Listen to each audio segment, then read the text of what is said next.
Not happy with the shape of your legs? Let's transform them together with 4 incredible inner-outer thigh moves. I'm Samantha Clayton, Director of Fitness at Herbalife, and I'm here to help you enjoy an active, healthy life.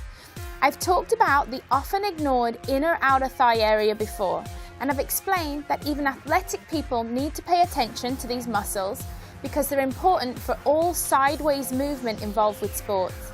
And although there is no such thing as fat spot reduction, it doesn't hurt to target specific problem areas so that when you do burn fat in workouts, you'll eventually reveal strong and toned muscles. Why not get warmed up and give these exercises a try? We're going to start out by just simply lying on your side. You want to rest on your elbow, shoulder, elbow, and you're going to lie on your side, and I want you to make sure that you're actually lying on your hips. So you're going to be lying on your right side to start with. You're going to cross your left leg over the right leg, and all I want you to do is simply flex the toe of the foot that's closest to the floor and lift up and lower. Lift up and lower. So this is just really simple, basic move that works the outer thigh area. You're just going to lift and lower. Now, I want to show you how we can make this move a little more challenging by using a weighted bar. So let me just show you that. I have my trusty weighted bar. And all you're going to do is get back into that position. You're going to place the bar on the inside of the foot and place the other end of the bar on the mat. Hand on top of that. Again, find that position, 1 foot over. You want to make sure that your body's in a nice line, holding onto the weight. And again, really small movements, but just lifting the foot up off the floor. So understand that you don't have to have a weighted bar like this from the gym. You can simply use a broomstick at home, just anything that you can find that can add a little bit of weight. Another way to add weight to it is to use maybe some ankle weights and just something to make it a little more challenging.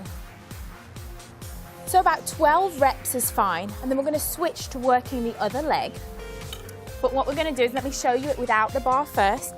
Again, get into that perfect side lying position, but this time your lower leg's behind you, foot's flexed on top, and we're going to do a simple leg lift. So we're just lifting right here, engaging the core, engaging the glutes, keeping the foot flexed and just lifting up. Now, if you're uncomfortable in this position with the shoulder, you can always go down to a full side lying position and lay down and be comfortable. You don't want to lift the hip too high. I feel most comfortable in this position, but you choose what's right for you. And now we can add some weight to this move in the same way. So all I'm going to do is take the bar and simply add it to the outside of the foot, place my hand on the bar, get back in position, hips are forward, hips are stacked up one on top of the other. This bottom leg is simply for support, and I'm just going to lift and lower. I'm controlling the movement on the way up and controlling the movement on the way down. So I'm going to switch sides now and perform both of those moves on the other leg. So finding your position. I'll do a few without the bar to get myself warmed up. So getting in position, hips are stacked, one leg over the other, and simply lifting up. Again, flexing the foot and lifting up. Now I'm going to add the weight. So I'm simply going to come over, I'm going to add the weight, holding on to the weight here and lift up.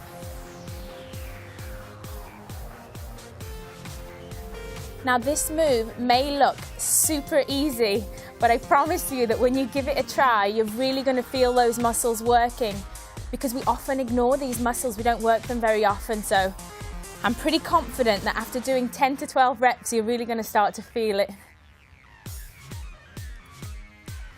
Right, let's put the bar down and let's switch to the top leg. So again, bending the bottom leg behind you, adjusting yourself so that your hips are in that nice straight line.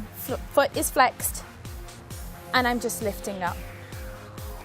Again, you just want to use this hand for support, because I don't want to lean forward, I don't want to lean back, I want to be nice and centered in the middle. Again, very small movements. We don't want to lift the leg up too high. And then let's add in that little bit of resistance, placing the bar on the outside of the foot, holding the bar down to keep it steady.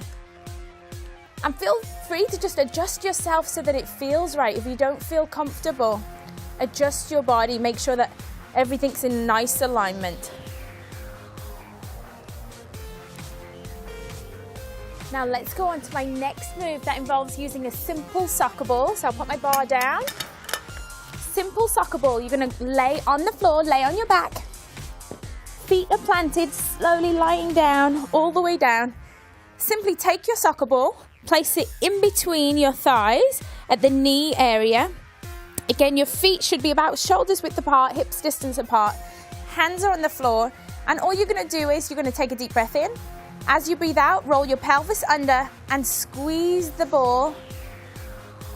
And then relax. You're going to just squeeze the ball with all your might with your inner thighs and relax.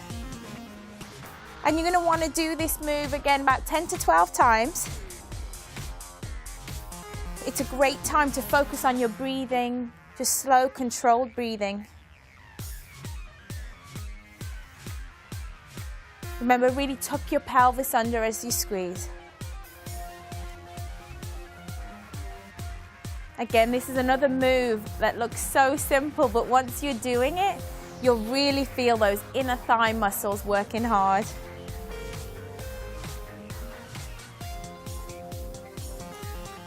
Two more squeezes.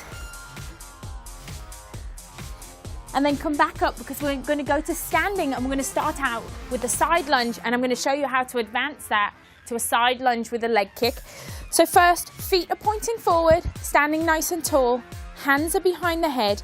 We're just going to step out to the side and lunge down. So this is just our basic lateral lunge, really works the inner thigh muscles right here. I want you to focus though on, as you're standing back up, that you're using the muscles in this stationary leg and that you're keeping your chest up. So we're going to add in a little bit of an extra move, a side kick, but I want you to be careful not to kick too high and make sure that you really are warmed up before you give it a try. So you're simply going to step out to the side. As you come back, you'll switch legs, you'll kick out to the side. We'll go down, come up, kick out to the side.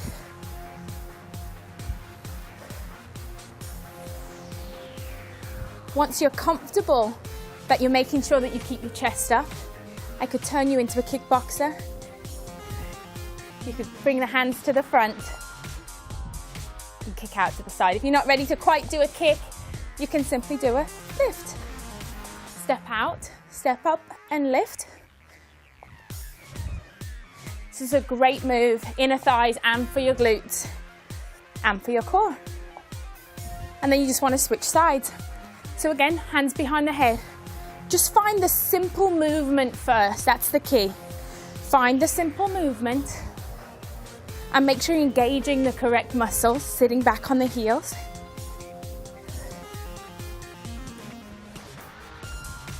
Great job. Switch legs and kick. Down we go.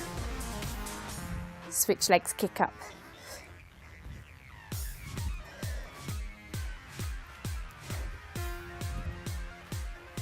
Again, if you want to look like a fighter, we come right here. Make sure you're not bending forward. Back's nice and tight. Let's do two more.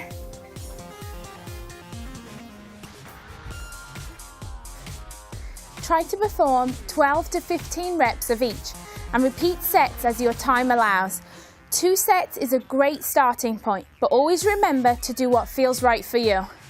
You may have felt that these exercises we performed really worked your core too, and that's because your core is your powerhouse. It's especially engaged when you're doing slow, purposeful movements. The days of the promise everything machines that you simply squeeze all day while seated are gone and have been replaced by these dynamic, functional movements that engage several muscle groups at the same time. Have fun adding some new exercises to your current routine. Remember to always start out slow and build up your range of motion as your body improves.